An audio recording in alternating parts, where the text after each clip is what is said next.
Cervejeiros e cervejeiras, tudo bom com vocês? Sejam bem-vindos a mais um vídeo do Com Cerveja, mais uma sacada aqui. E hoje eu respondo a dúvida do Leandro Blink sobre o pH da cerveja. Ele quer saber se a gente deixar uma cerveja com pH alcalino, essa cerveja vai ficar boa ou ruim. E Leandro, as chances são de que se você conseguir deixar a sua cerveja com pH alcalino, o que eu acho muito difícil, ela vai ficar ruim, vai ficar estranha, tá? Mas eu vou além, eu acho que você não conseguiria deixar ela com pH alcalino. Talvez você esteja pensando numa cerveja alcalina em função de ter uma água alcalina. E quando a gente está falando alcalina, é um pH acima de 7. Vamos dizer, numa escala de pH que varia de 0 a 14, 7 seria um pH neutro, acima de 7, alcalino, abaixo de 7, um pH ácido. É isso que eu entendo, né, que você está querendo dizer uma cerveja alcalina. Então, via de regra, as cervejas normais, aí, vamos dizer assim, têm um pH na casa de 4,5, mais ou menos.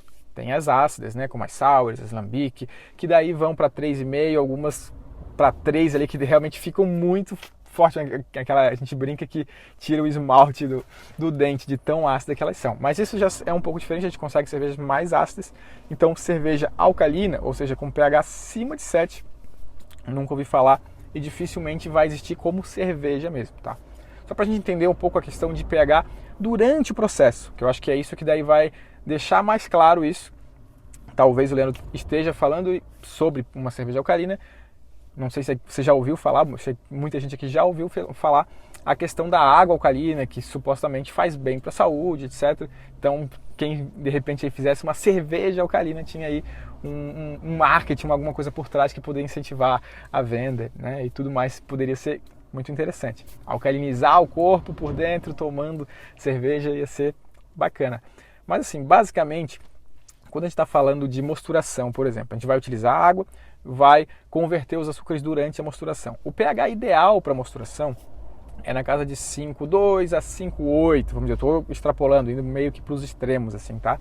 Dependendo do estilo que a gente está fazendo, da cor da cerveja, isso tudo pode ter um pH mais baixo ou mais alto para conseguir ser mais assertivo no estilo, tá? Mas é dentro dessa faixa. A maioria dos cervejeiros não ajusta o pH da mosturação, então ele se ajusta sozinho, vamos dizer assim, isso porque os maltes já reduzem também o pH. É comum que as águas tenham entre 5,5, 6, 7 de pH, com a adição dos maltes ela vai para essa faixa, geralmente. Por isso que muita gente consegue fazer cerveja sem ajustar a água, nada, porque consegue converter, consegue a atividade boa das enzimas nessa faixa de pH, independente de ajustar o pH ou não, certo? Mas isso não é tão importante, o pH da água em si, eu já falei aqui em outros vídeos, mas sim a alcalinidade residual, ou seja, a força que aquela água tem em resistir a alterações de pH. Normalmente, no Brasil, as águas não têm alcalinidade residual muito alta, então isso é mais um motivo porque a água desce o seu pH e chega ali na casa de 5 e pouco, 5,4, 5,6, sem precisar fazer nenhum tipo de ajuste, e a cerveja funciona e fica tudo ok, tá?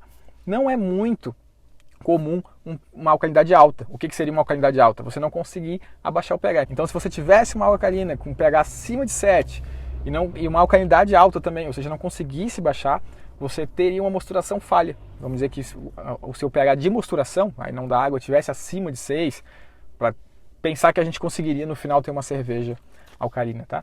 As enzimas não converteriam direito os açúcares, elas não funcionariam, não trabalhariam no seu ritmo perfeito ali, e você não conseguiria uma boa conversão, ou seja, você não teria uma boa cerveja, não conseguiria fazer o processo muito bem. Depois, durante a fervura também a gente tem mais uma queda de pH, depois durante a fermentação também mais pelo menos um ponto de pH aí que cai durante a fermentação, e é onde entra assim, dessa casa de 5 e pouco, para a gente chegar lá numa cerveja com 4,5 mais ou menos, que é o normal.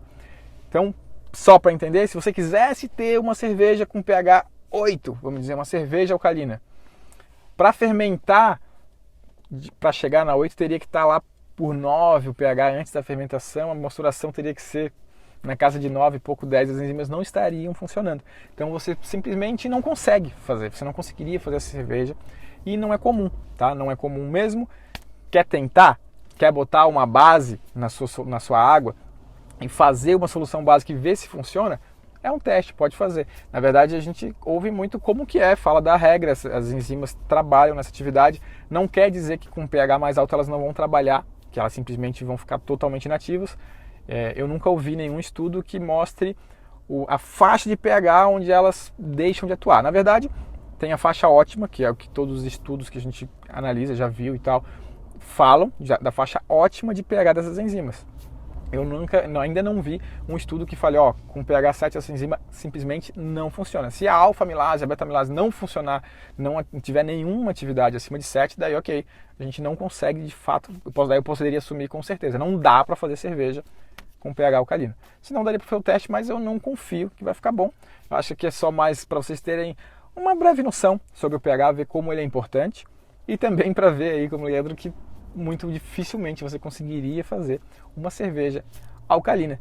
Certo, pessoal? Espero que tenham gostado da sacada de hoje e amanhã a gente está aqui com mais uma sacada para vocês. Um grande abraço e até amanhã. Tchau, tchau!